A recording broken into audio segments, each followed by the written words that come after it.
Salut tout le monde, ici Jaurès de la chaîne En Programme. Nous nous retrouvons aujourd'hui pour une nouvelle vidéo sur la formation Flutter CRUD dans laquelle nous allons sauvegarder la session de l'utilisateur. Alors si tu n'es pas encore abonné, je t'invite à le faire et d'activer la cloche de notification pour ne rien louper les vidéos de la chaîne En Programme. Donc, dans les épisodes précédents, nous avons vu comment manipuler les requêtes HTTP, nous avons vu comment enregistrer un utilisateur dans la base de données et nous avons vu comment connecter un utilisateur.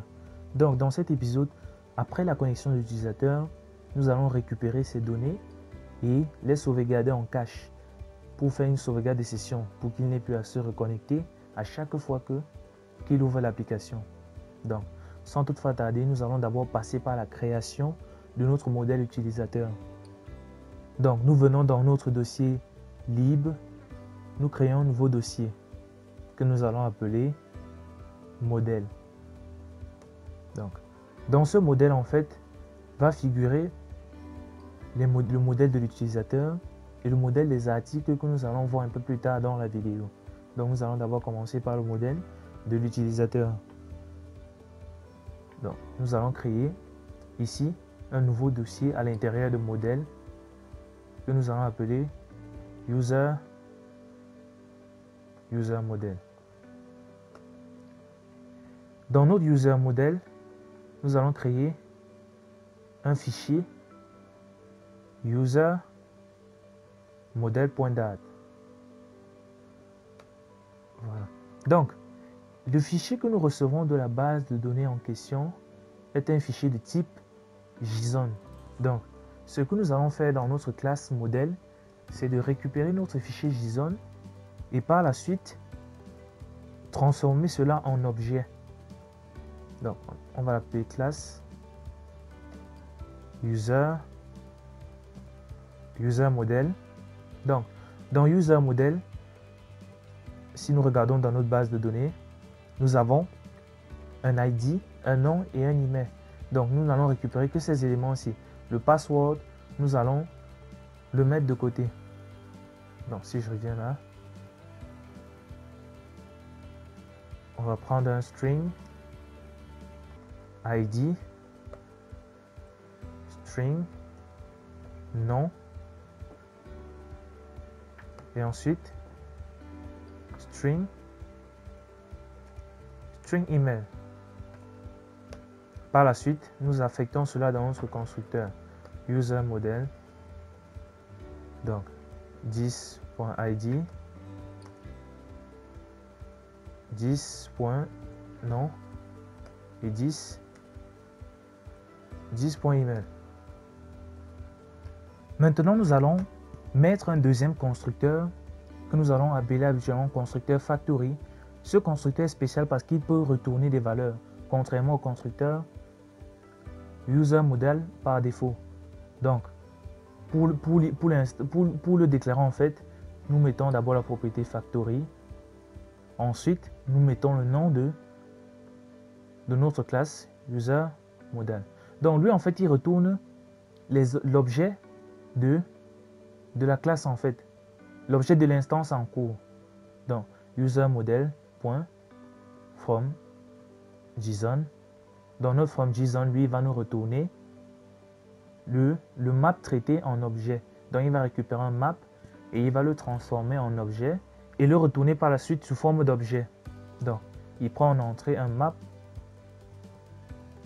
clé valeur, donc la clé de type string, valeur de type dynamique, car on peut retourner soit un entier, un réel ou un string. Donc, c'est pour cela que la clé est dynamique. Donc, on va l'appeler i tout simplement. Et par la suite, on fait un return de user model. Donc, qu'est-ce que nous allons mettre maintenant dans l'objet? Nous savons que notre map que voici, donc si nous venons vers lui, notre map que voici, on a un ID, un nom et un email. Donc, ce que je fais, c'est quoi? Je modifie d'abord là, user model. Et là, ID, on retourne un i, vu que le map récupère on met la clé pour avoir accès à sa valeur. Donc, ID, comme dans la base de données, nom, I2 nom. Donc, je crois que vous avez capté la procédure. Ensuite, email, I de email. Donc, nous avons terminé avec notre objet. Maintenant, nous allons aussi mettre une autre méthode de notre classe qui va nous permettre de transformer en fait là maintenant notre objet en map. Donc, c'est en fait l'opération inverse de celle que nous avons là. Donc, map, string dynamique de toMap. Donc, cette fonction-ci va nous retourner un JSON. Donc, dans notre JSON, nous mettons clé et valeur. Donc, comme clé, on a ID toujours, 2 points, et nous mettons ID. Non, non, ainsi de suite.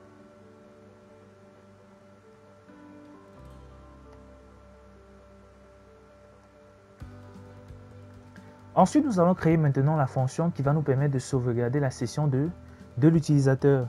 Donc, cette session-là, elle en fait, elle va récupérer en fait l'utilisateur. Cette session en fait va être sauvegardée avec la bibliothèque Share Preference de Flutter. Donc, si vous allez sur Google, vous tapez Share Preference, vous allez arriver sur la page habituelle sur laquelle vous installez vos packages. Donc, Share Preference, la version de maintenant, c'est 0.5.10. Vous cliquez sur Installing et vous avez juste à copier cela. Et ensuite, dans le même dossier, nous cliquons et nous mettons cela. On lance l'installation. Donc, le temps que l'installation se fasse, là, dans notre home page, si nous voyons bien dans notre home page, c'est là que nous faisons le basculement entre login et register. Donc, il y a des trucs qui vont être modifiés là.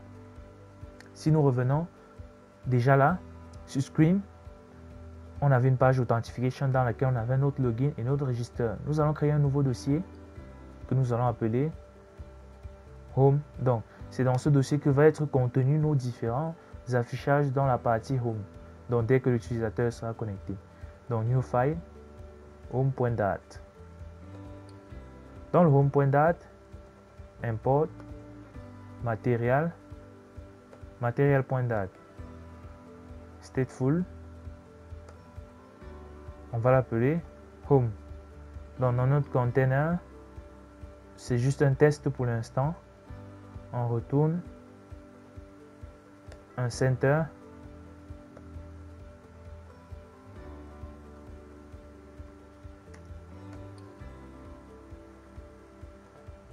Dans notre texte, nous mettons Home.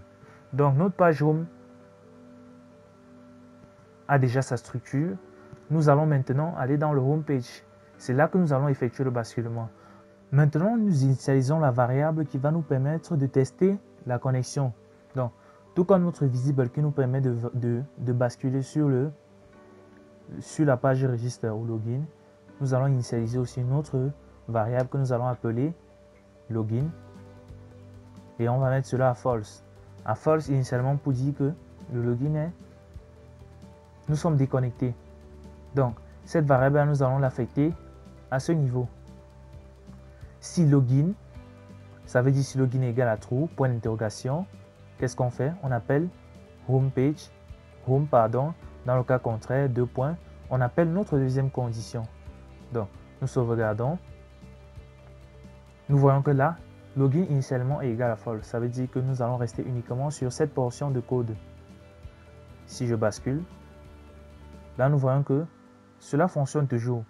Donc maintenant notre login, comment va-t-il être modifié? Il va être modifié dans le widget login, car c'est dans ce widget que nous allons nous connecter, que nous nous connectons habituellement. Donc on va créer une autre méthode is login. Donc, dans cette méthode, on fait un set state, on fait un login égal à l'inverse de login.